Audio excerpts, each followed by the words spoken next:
Hello everyone, welcome to my channel. तो बिना किसी देरी के शुरू करते हैं इस ड्रामा का हिंदी एक्सप्लेनेशन का एपिसोड 8।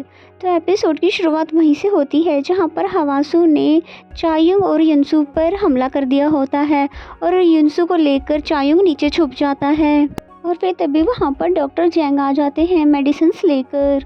तभी चायुंग मौका देखते ही अपनी तलवार लेकर हवासू के पीछे जाता है और डॉक्टर जैंग युनसू के पास जाकर पूछते हैं कि तुम ठीक तो हो, तुम्हें कहीं पर चोट तो नहीं लगी। जिस पर युनसू बोलती है कि यहाँ पर ऐसा लग रहा है यहाँ पर एक्स-मैन की टीम से कोई टीम आई हुई है जिसके पास उसके हाथों से ही ब्लास्ट करने की सुपर पावर है। और फिर इतना कहने के साथ ही वो बहुत ही ज़्यादा डर जाती है, साथ ही वो डॉक्टर जैंग के लिपट भी जाती है।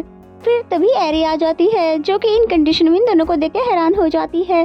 फिर हमें चायुंग को दिखाते हैं जो कि हवासू से लड़ रहा होता है और जब वो उसे मारने ही वाला था तभी वो ऊपर से नीचे छलांग लगा देती है और वहाँ से बचकर भाग जाती है। एंड देन नेक्स्ट सीन में चायुंग को दिखाते हैं जो कि किंग के पास आया हुआ होता है, जिसपे किंग उससे डिवाइन डॉक्टर पे हुए हमले के बारे में पूछता है। जिस पे चायुंग बताता है कि मैंने उसके बारे में पता किया था तो मुझे पता चला ये हमला जी च्योल की सिस्टर ने किया है और ये हमला जी च्योल के कहने पर ही हुआ है और हाँ, आपकी मेहरबानी से हमने डिवाइन डॉक्टर को बचा लिया है। जिस पे राजा हंसने लग जाता है और कहता है कि उदार से तुम्हें तो ताना देना भी आता है और वो मेरी वजह से बची नहीं है बल्कि मरते मरते बची है और उसे तुमने बचाया है। फिर उसके बाद चायुंग उसे वही ब्लड से लगा हुआ पेपर का टुकड़ा दिखाता है और साथ ही बताता है कि ये टुकड़ा मुझे वहाँ से मिला है जहाँ पर सभी दरबारियों को एक साथ मार दिया गया था। और फिर तभी कुछ इंसेक्ट्स पेपर पर रख कर अपना हाथ काट कर कुछ थोड़ा सा ब्लड उस पर गिराता है और फिर वही ब्लड लगे हुए पेपर को उसी पेपर के पास रख देता है, जिससे कि वो सारे इंसेक्ट्स उस पेपर की तरफ जाने लग जाता है। और फिर चायुंग बताता है कि इंसेक्ट्स ह्यूमन ब्लड को पसंद नहीं करते हैं, इसलिए वो भागकर दूसरे पेपर पर जा रहे हैं। और डॉक्टर जैंग ने इस पेपर पर लगे हुए ब्लड के बारे में पता किया है और उन्होंने बताया कि ये ह्यूमन ब्लड नहीं है बल्कि चिकन ब्लड है। तो ये बातें सुनकर राजा बिल्कुल ही हैरान हो जाते हैं। और फिर चायुंग बताता है कि इससे जिसने भी ऐसा किया है इस एविडेंस को चुराने के लिए जरूर आपके पास आएगा और मैं इसी एविडेंस के थ्रू सच और झूठ का पता लगाऊंगा। और वहीं दूसरी तरफ युनसू को दिखाते हैं जो कि छुपकर इन दोनों की बातें सुन रही होती है। तभी राजा चायुंग से पूछते हैं, क्या सच में इस केस को सॉल्व करने के बाद तुम मुझे छोड़कर चले जाओगे?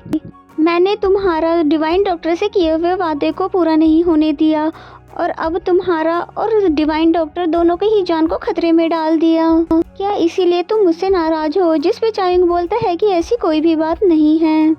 वो बताता है कि मैं हमेशा से ये पैलेस छोड़कर जाना चाहता था। जिस पे किंग कॉन्गबिन पूछते हैं कि क्यों, तुम आखिर पैलेस क्यों छोड़ना चाहते थे, तुम मुझे इसकी वजह तो बताओ। इस पे चायुंग बोलता है कि ये एक लंबी कहानी है पर किंग कहते हैं कि मैं इसे जानना चाहता हूँ। जिस पे वो बताता है कि वो स्पेशल पावर वाली जी कॉल टीम का एक मेंबर था और वो अपने फादर को खो चुका था और फिर अपने कैप्टन को ही वो अपने फादर की तरह मानता था और बाकी के सभी टीम मेंबर उसकी फैमिली की तरह थे और वो कोरियो की रक्षा करने के लिए दिन रात दुश्मनों का सफाया करने में ही लगे रहते थे। पर एक दिन किंग, जो कि किंग कॉन्गबिन के बड़े भाई होते हैं, उन्होंने उनकी सारी टीम को राज दरबार में बुलाया हुआ होता है, जिसपे सभी टीम मेंबर बहुत खुश होते हैं लेकिन कैप्टन बहुत ज्यादा परेशान दिखाई दे रहे थे। और फिर वो सभी जैसे ही राज दरबार में पहुंचते हैं तो देखते हैं वहाँ पर ढेर सारी गर्ल्स डांस कर रही होती है और हर तरफ लोग ड्रिंक ही कर रहे होते हैं। नशे में धुत किंग उनको देखते ही उनके पास आ जाता है और फिर कैप्टन की तलवार निकाल कर कहते हैं कि तुम सभी लोगों की प्रोटेक्शन करते हो पर तुम किंग की प्रोटेक्शन क्यों नहीं करते हो। और फिर उनके टीम की फीमेल वॉरियर जिसका नाम देन बेई हाई होता है, जिसके साथ वो बहुत ही ज्यादा बदतमीजी से पेश आते हैं और साथ ही उसे कपड़े उतारने के लिए भी कहते हैं। जिस पे वो किंग का ऑर्डर फॉलो करते हुए अपना ओवरकोट उतार देती है, जिस पे किंग उसको अपने सारे कपड़े उतारने के लिए कहता है लेकिन वो ऐसा नहीं कर पाती बल्कि चुपचाप खड़ी रह जाती है। तभी किंग उसकी तरफ तलवार लेकर बढ़ते हैं और सामने कैप्टन आ जाते हैं और वो तलवार कैप्टन को लग जाती है। तभी चायुंग गुस्से में किंग की तरफ बढ़ता है लेकिन कैप्टन उसे रोक देते हैं और फिर वो मरते मरते उससे कहते हैं कि तुम मुझसे वादा करो कि तुम हमेशा कोरियो के किंग की परछाई की तरह रक्षा करोगे। क्योंकि यही एक रास्ता है जिससे तुम अपनी पूरी टीम और उनके परिवारों की रक्षा कर सकते हो। चायुंग को बहुत ही ज्यादा गुस्सा तो आ रहा होता है, लेकिन ये कैप्टन की आखिरी विश होती है, इसलिए वो इसके लिए मान जाता है। और ये सारी बातें सुनकर वहाँ पर किंग कॉन्ग बिन तो बहुत ही ज़्यादा हैरान होते हैं। साथ ही युनसू भी उसके लिए बहुत ही ज़्यादा सैड फील करती है। और फिर किंग कॉन्ग बिन पूछते हैं कि तुम मिशन कंप्लीट होने के बाद, पहले छोड़ जाने के बाद तुम क्या करोगे। जिस पे चायुंग बोलता है कि मैं तो सबसे पहले डिवाइन डॉक्टर को उसकी दुनिया में छोड़कर आऊँगा और फिर अपना वादा पूरा करूँगा, और फिर इसके बाद मैं फिशरमैन बन जाऊँगा।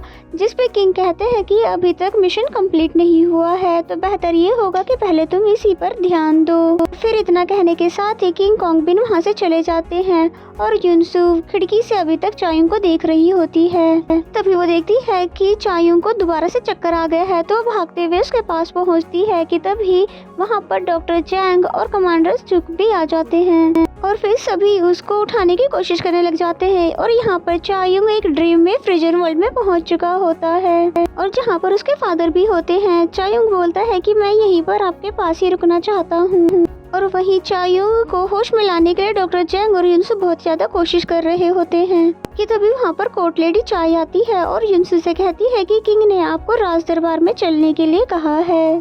जिस पे युनसू जाने के लिए तैयार नहीं होती, पर कोर्ट लेडी उसे समझा बुझा कर अपने साथ लेकर ही जाती है। एंड देन नेक्स्ट सीन में हमें राज दरबार का सीन दिखाया जाता है, जहाँ पर किंग युनसू को सभी से इंट्रोड्यूस करवा रहे होते हैं और वो कहते हैं कि डिवाइन डॉक्टर को गॉड ने हमारे पास भेजा है और वो मरते हुए सभी लोगों को जिंदा कर सकती है। साथ ही उन्हें फ्यूचर के बारे में भी बहुत कुछ पता है और डिवाइन डॉक्टर के यहाँ आने से ये पता चलता है कि गॉड बहुत ही जल्दी हमारी कंट्री को बहुत ही ज्यादा स्ट्रॉन्ग और सेल्फ डिपेंड बनाने वाले हैं। कि तभी वहाँ पर जीचुअल आ जाता है और वो पूछता है क्या यहाँ पर डिवाइन डॉक्टर के बारे में बातें हो रही है। और फिर वो किंग को कहता है कि अभी आप कम उम्र के और कच्चे हो दिमाग के, इसीलिए आपको किसी ने फेरी टेल की कहानी सुनाई और आपने उस पर यकीन भी कर लिया। और फिर वो युनसू से कहता है कि तुम क्या कोई मॉन्स्टर हो जो कि लड़की का रूप धारण करके सबको बेवकूफ बना रहे हो। जिसकी बातें सुनकर युनसू डर जाती है कि तभी किंग बोलते हैं कि मुझे पता है कि आपको मेरी फिक्र है, इसलिए यहाँ पर आकर आप इन्वेस्टिगेशन कर रहे हैं ताकि मैं धोखेबाज लोगों से बच सकूं। तभी जीचुअल कहता है क्या तुम्हें सच में लगता है कि ये लड़की डिवाइन डॉक्टर है। और फिर तभी एंट्री होती है क्वीन की और वो कहती है कि मुझे यकीन है कि ये डिवाइन डॉक्टर है, क्योंकि जब असासित ने मुझ पर अटैक करके मेरा गर्दन काटा था तो इन्होंने ही मेरे गर्दन की ऑपरेशन करके मुझे बचाया है। और फिर अपना जख्म दिखाकर बोलती है कि क्या हमारी दुनिया में ऐसा कोई कर सकता है। जिस पे जीचुअल कहता है कि इसे चायुंग लेकर आया था ना, तो कहाँ पर है चायुंग।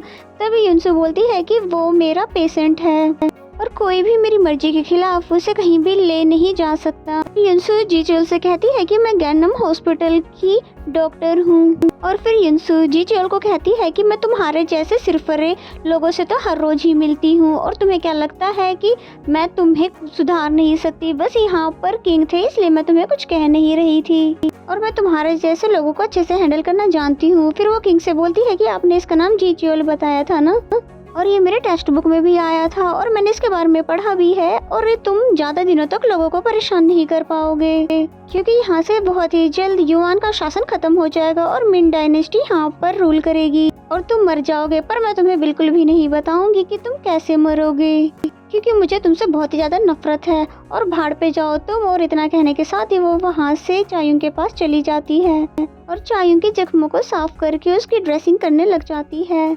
और डॉक्टर जैंग उसके लिए दवाएं बना रहे होते हैं और चायुंग को स्ट्रोक्स आने लग जाते हैं, जिसको ऐसी हालत में देखकर युनसू बहुत ज़्यादा परेशान हो रही होती है। और नेक्स्ट सीन में हमें डीचोल को दिखाते हैं जो कि अपने पैलेस पहुंच आया था, साथ ही बहुत ज़्यादा परेशान था कि तभी उसका छोटा भाई क्वान असिस्टेंट कैन से पूछता है कि इनको आखिर हुआ क्या है और ये इतनी ज़्यादा टेंशन में क्यों हैं। असिस्टेंट बताता है कि जो डिवाइन डॉक्टर आई हुई है ये उनसे मिलने गए हुए थे और उसने बताया था कि यहाँ से बहुत ही जल्द युआन का शासन खत्म होने वाला है और उसके बाद इनकी मौत होने वाली है और शायद मरने वाली बात सुनकर ही ये परेशान हो रहे हैं। और असिस्टेंट की बातें सुनकर क्वान भी हैरान हो जाता है और फिर इसी सीन के साथ ये एपिसोड यहीं पे खत्म हो जाता है। तो आगे की कहानी जानने के लिए आप इस चैनल को सब्सक्राइब कर लीजिए और बेल आइकन को ज़रूर प्रेस कर लीजिए ताकि आने वाले हर एक वीडियो की नोटिफिकेशन आप तक आ जाए। और वीडियो अच्छी लगे तो वीडियो को लाइक करें। तो मिलते हैं नेक्स्ट एपिसोड में, तब तक के लिए bye bye and take care.